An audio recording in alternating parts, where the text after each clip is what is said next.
Empresas vendem bem, crescem em faturamento, mas continuam sem lucro. O problema, na maioria das vezes, não está nas vendas, está no financeiro mal estruturado.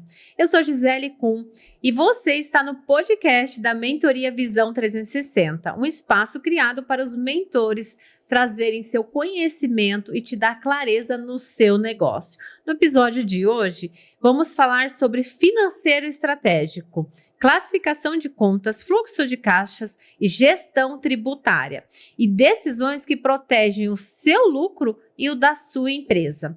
Para essa conversa, recebo Daniele Arenharte, contadora especializada em gestão tributária e financeira e mentora da mentoria Visão 360. Seja muito bem-vinda. Obrigada, Gisele. Agradeço o convite. Dani, muitos empresários faturam alto, mas não sabem exatamente para onde está indo o dinheiro da empresa. Qual o erro financeiro mais comum que você identifica nas empresas?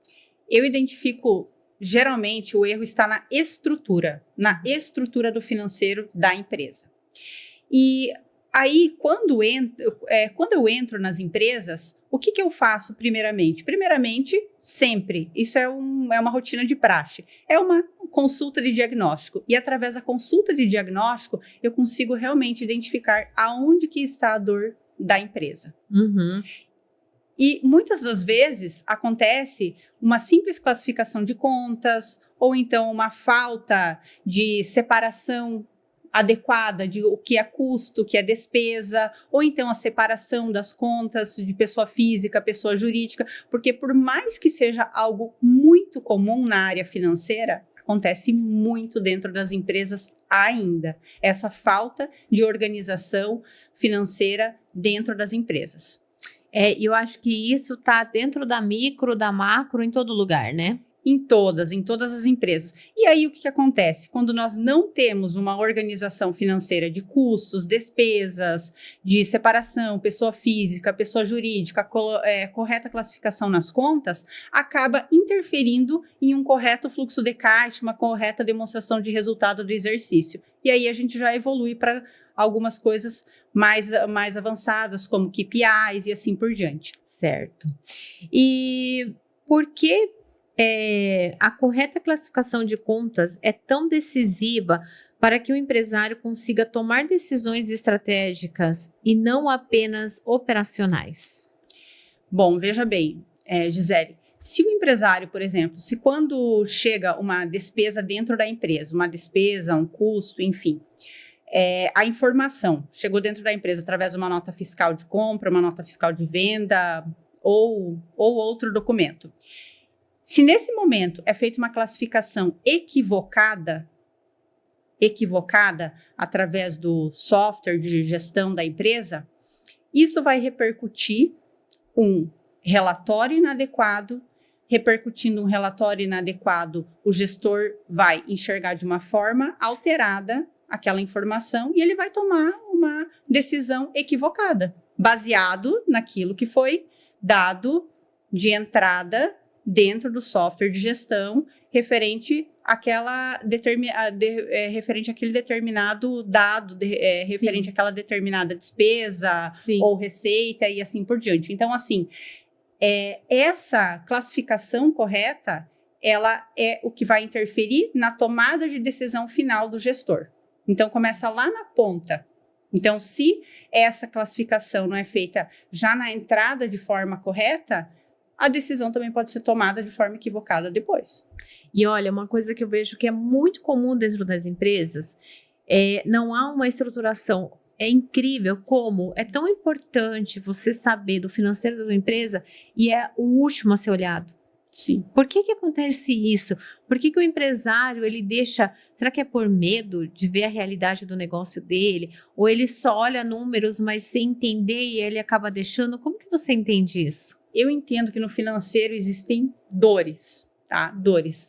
E se você olha, na verdade, de uma forma mais assertiva, até com um pouco mais de humildade para esses números, você consegue avançar no seu negócio. A partir do momento que você não consegue enxergar, não consegue fazer essa tomada de decisão de pedir ajuda quando você precisa, porque o intuito de um mentor ou de um consultor financeiro não é impor algo ao empresário, é ajudá-lo a ter clareza sobre os números do seu negócio, para que o seu negócio avance. Então, é nesse intuito que o consultor financeiro, que o mentor financeiro venha a atuar dentro da empresa e também, através da sua mentoria, trazer também essa clareza para o empresário com relação aos números do negócio dele.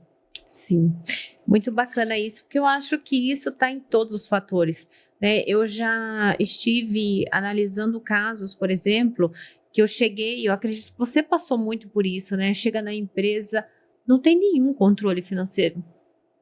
E assim, não importa o tamanho, tem muita gente que acha que isso só acontece no micro, no pequenininho, não, né? Acontece em todas as áreas, né? Porque é muito mais fácil você se enganar, não olhar para os números, sabe que aqueles números vão te travar, vai travar uma operação, vai travar negócios, porque assim, deixa indo, porque o negócio está fluindo, é ali que mora o perigo, né?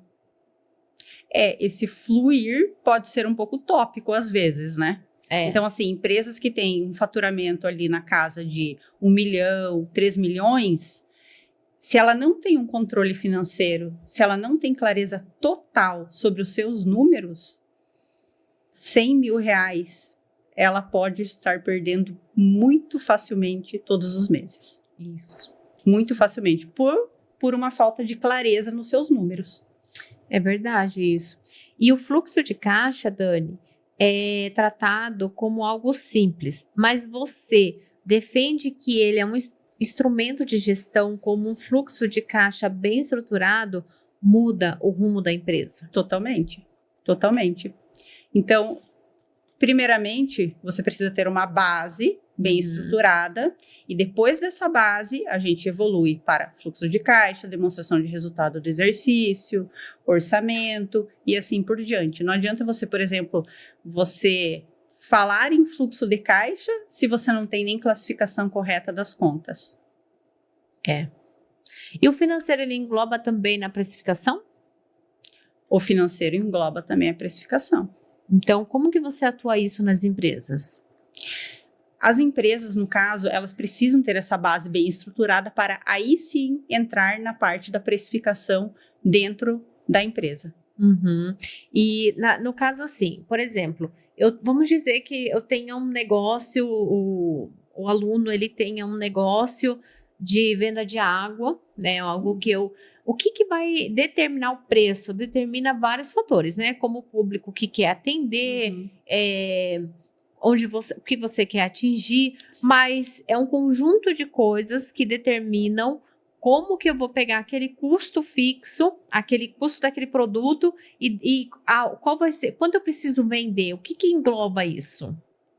Engloba engloba tanto a questão do custo fixo, custo variável, na verdade, tudo que acontece dentro da empresa engloba a composição desse custo desse produto. Uhum. Existe sim o custo fixo do produto, existe os diretos no caso, mas todo o restante da operação também influencia no custo desse produto. Você acredita que eu já tive alunas, assim, eu acredito que você também, que eu perguntava como que você coloca o preço do seu produto? Multiplicava por 2. Não, isso não é. Gente, isso é tão comum. E multiplicando por 2, achava que ali ele ia ter resultado. É um problema, né? É um problema grave. Né? E aí, qual que é o melhor caminho? O melhor caminho, como eu disse para você, primeiro você precisa estruturar toda a base da empresa, toda a base financeira, para aí nós evoluirmos para esses outros pontos. Uhum. Então, como eu disse já anteriormente, não adianta a empresa ela começar a falar, por exemplo, em KPIs, em questões mais elaboradas, se ela não tem nem o básico dela hoje operando. Então, ela fazer o arroz com feijão bem feito para querer olhar para outros lados. Isso, para que aí ela possa para que aí ela possa evoluir, que ela possa subir mais, algum degrau a mais, entende? Sim, entendi. E agora, com tudo isso que está acontecendo no Brasil, as reformas tributárias, o empresário tem que ter muita atenção, né? Muita atenção. Na verdade, o planejamento tributário, ele deve ser revisitado nas empresas todos os anos. Todos os anos. As empresas, às vezes, o empresário, pela questão da correria, pela questão que ele está envolvido mais na questão do empreender, de trazer negócios, de cuidar até das vendas, e não é errado, é correto, é certo, ele muitas vezes, ele acaba não se atentando a isso. Ele acaba, no final do ano, ligando para o contador e falando, escolhe o melhor.